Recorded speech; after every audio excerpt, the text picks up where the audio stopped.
What's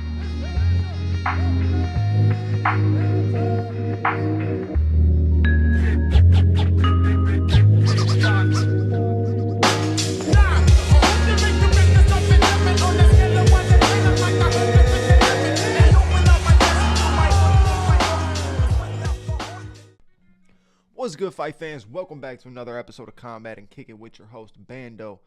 We are here to break down this beautiful boxing trifecta that we have this weekend. I know what you were thinking. You were like, damn, Bando's not coming through with the breakdown. Of course I am. Of course I am. I have to come through. And it's better late than never. You know what I mean? As long as I get it out, it's out. But let's talk about this trifecta this weekend. Let's get into it. Let's smoke.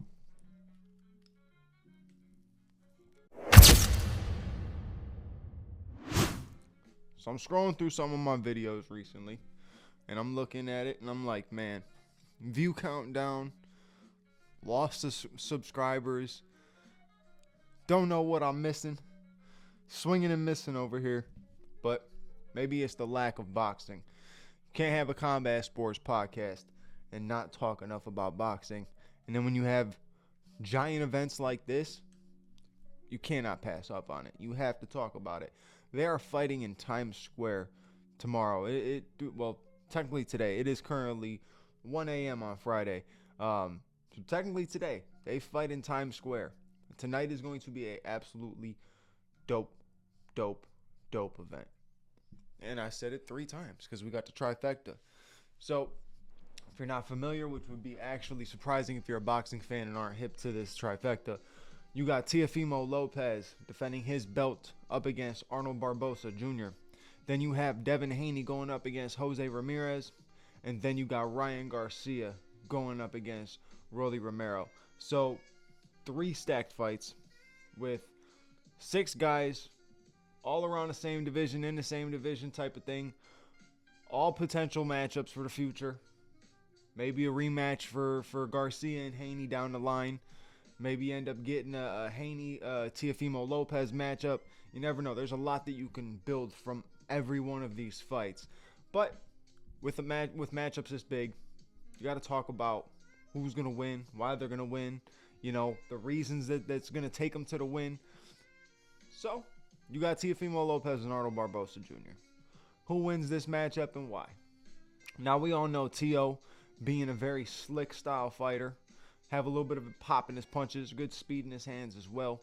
And the thing about Teo is, if he wasn't so inconsistent, he would be one of the nastiest fighters in the entire world. I mean, I think Teo is, it's weird because I think he's extremely talented and overrated at the same time because of his inconsistencies. You'll watch him go up against a guy like Josh Taylor or go up against a guy like Vasily Lomachenko, do what he does to them, but gets dropped by George Kambosos. Just doesn't add up. You know what I mean? It just does not add up. It didn't make any sense, right? Seeing him get dropped by Kambosos when that happened, everybody was like, what? This is the same dude who just beat Lomachenko? Like, can't be. You know what I mean? But Teo's just got inconsistencies. But when you see him on point, the man is on point. Hard to hit, defensively sound, quick, snapping counter punches, landing accurate as well. So Teo is a problem when he is locked in. But going up against a guy like Arnold Barboza Jr., you have to be locked in pretty much the entire fight. And it's not because he's got this one-shot knockout power or anything like that. He's not even known to be a super powerful puncher. He has really good boxing skills. Really good, just pure technical boxing skills. Good footwork. Really good IQ. Able to make adjustments throughout the fight. And I feel like the further the fight goes, it might just end up favoring Barboza, right?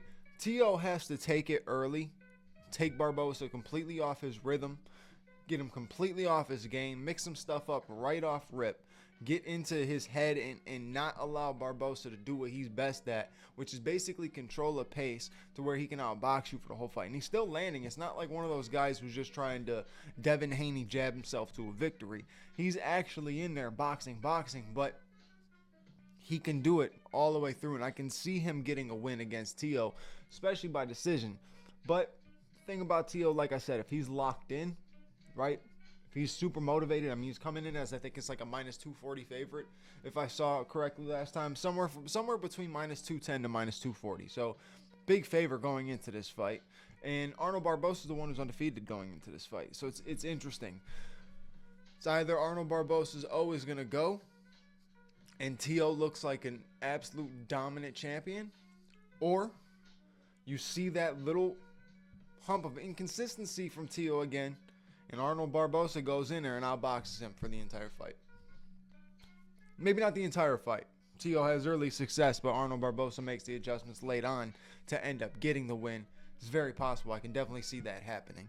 So, in terms of predicting this fight, putting my money on it, you know, it's nice to throw some money down on an underdog like Barboza.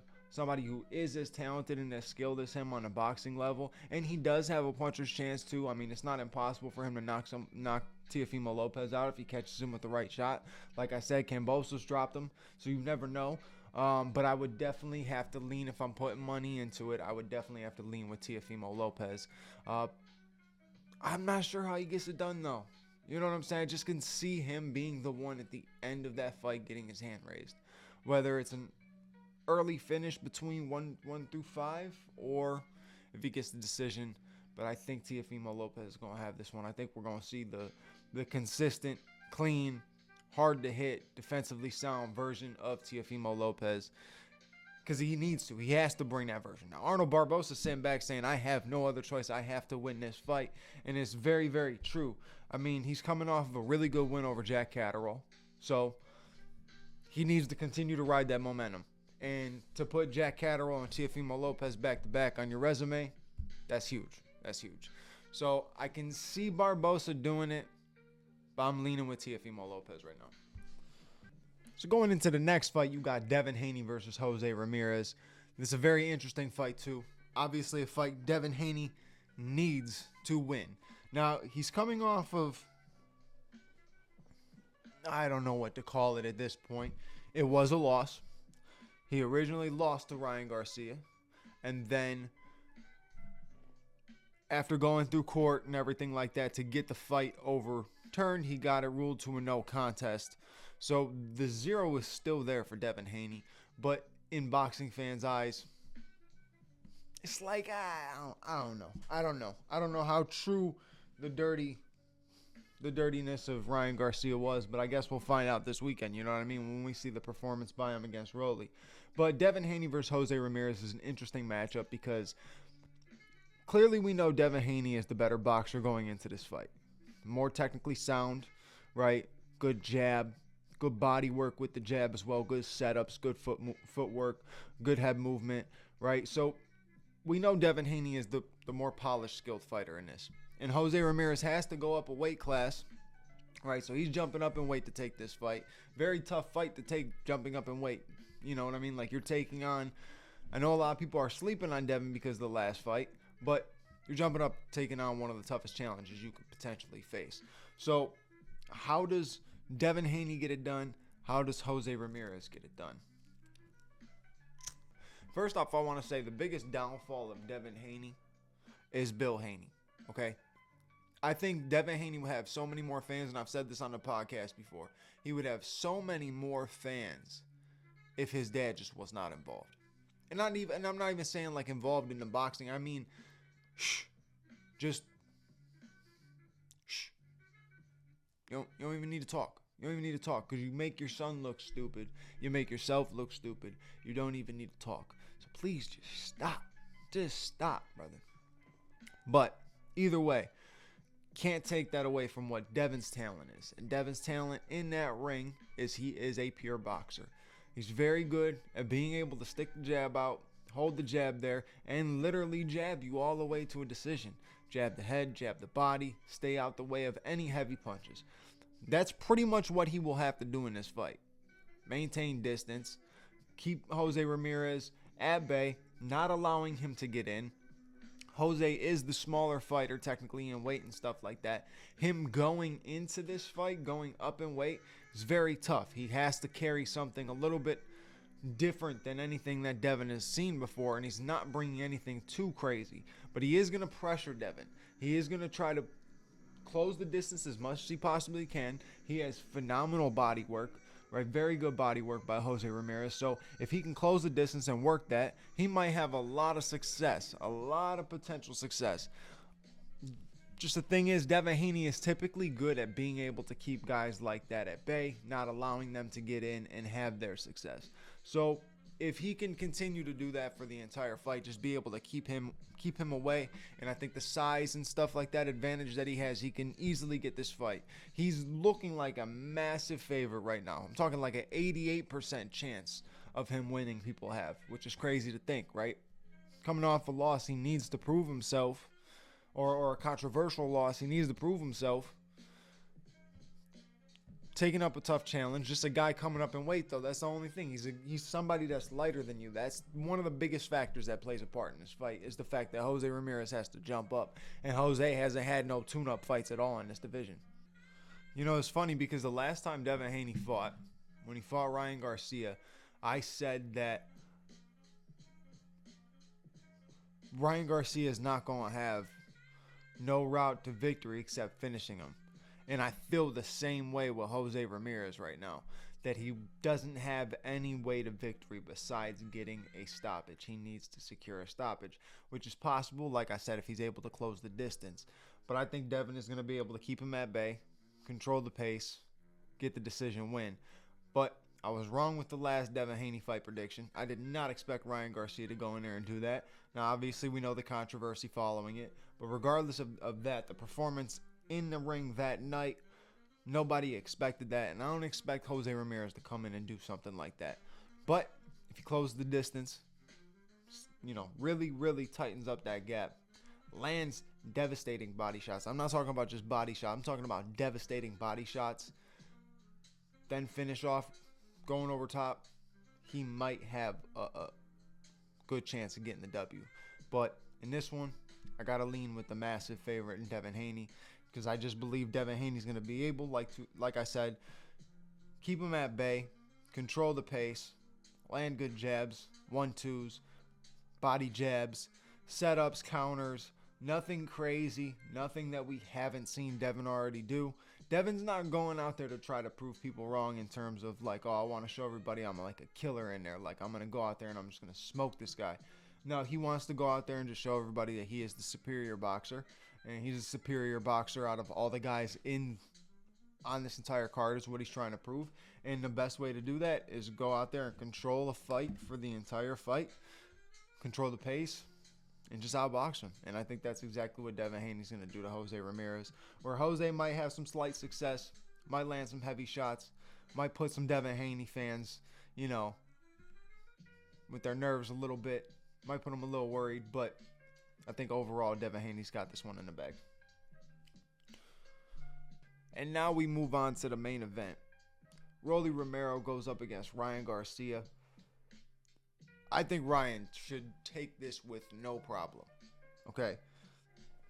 And I say that because Rolly leaves himself open, and it's just leaves himself wide open for counter shots when he is unloading his power shots, which are 85% of the punches he throws. He's unloading power shots, putting everything he's got into it.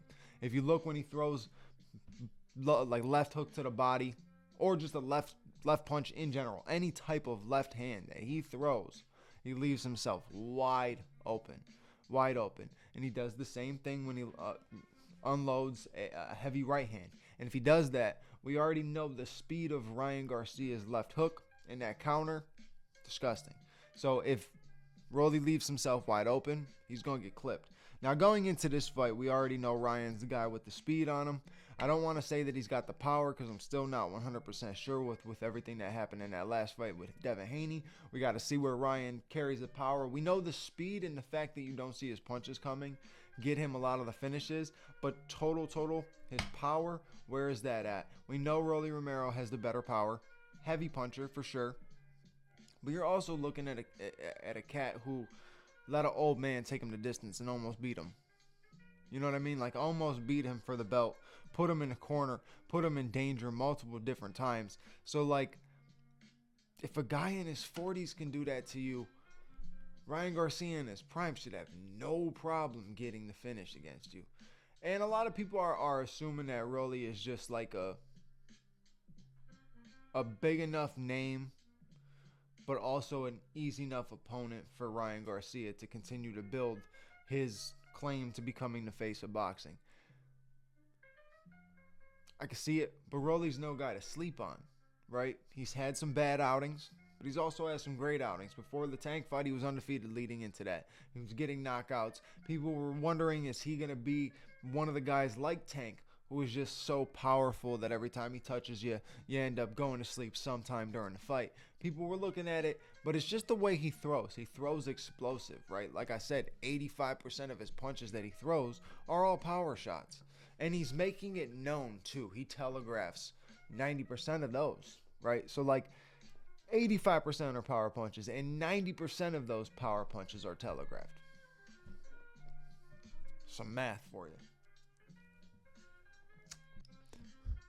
I fuck with Rolly. I think Rolly is hilarious, though. He's a funny character. He's fun in the build-ups. He's got a different type of personality. And then when you watch his training videos, they're funny, too.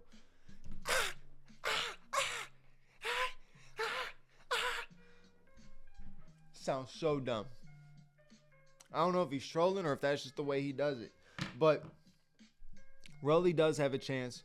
But again, I gotta rock with the favorite and go with Ryan Garcia. I just see Ryan Garcia being able to counter Rolly at some point because Rolly leaves himself wide open for counters at any given moment. If you pay attention to the Tank fight, he kept leaving the specific way that Tank ended up getting him, right? He left himself open for the entire fight.